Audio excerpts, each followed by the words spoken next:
कुछ खबरें शोबिस की रंगारंग दुनिया से आपको बताएं। आलमी शोहरत याफ्ता अदाकारा सज्जल अली ने पाकिस्तान में हरासानी के बढ़ते हुए वाकयात पर कहा है कि मेरा इस कौम और मुल्क से इत्मीनान खत्म हो रहा है। इंस्टाग्राम पर अदाकारा सज्जल अली ने स्टोरी शेयर करते हुए कराची के इलाके नॉर्थ कराची में पेश आने वाले हरासानी के हालिया वाकये पर तशवीश का इजहार किया है। उन्होंने सोशल मीडिया पर गर्दिश करने वाली एक खबर को रीशेयर किया है।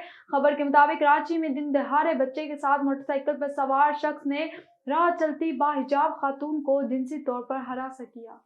और आपको बताएं, बॉलीवुड के मिस्टर परफेक्शनिस्ट आमिर खान का कहना है कि अब वो मजीद फिल्मों में अदाकारी नहीं करना चाहते। बॉलीवुड अदाकारा रिया चक्रवर्ती के पॉडकास्ट में गुफ्तगू करते हुए आमिर खान ने कहा कि मैं खुद को खूबसूरत नहीं समझता क्योंकि बॉलीवुड में काफ़ी सारे पुरकशिश लोग हैं। उन्होंने मजीद कहा कि शाहरुख खान, सलमान खान और ऋतिक रोशन तीनों बहुत हैंडसम हैं।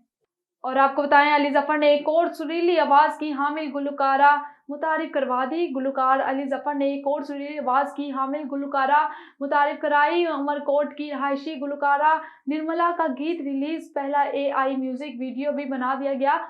बैनुल-अक़वामी शोहरत याफ्ता पाकिस्तानी गुलकारा अली जफर ने सिंध के दूर दराज इलाके थरपारकर के टैलेंट को दुनिया तक पहुंचाया। अली जफर ने अपने लेबल नाइटिंगेल रिकॉर्ड्स के तहत थरपारकर से ताल्लुक रखने वाली गुलकारा निर्मला के पहले गाने रंग रसिया को रिलीज करके तमाम रुकावटें तोड़ दी।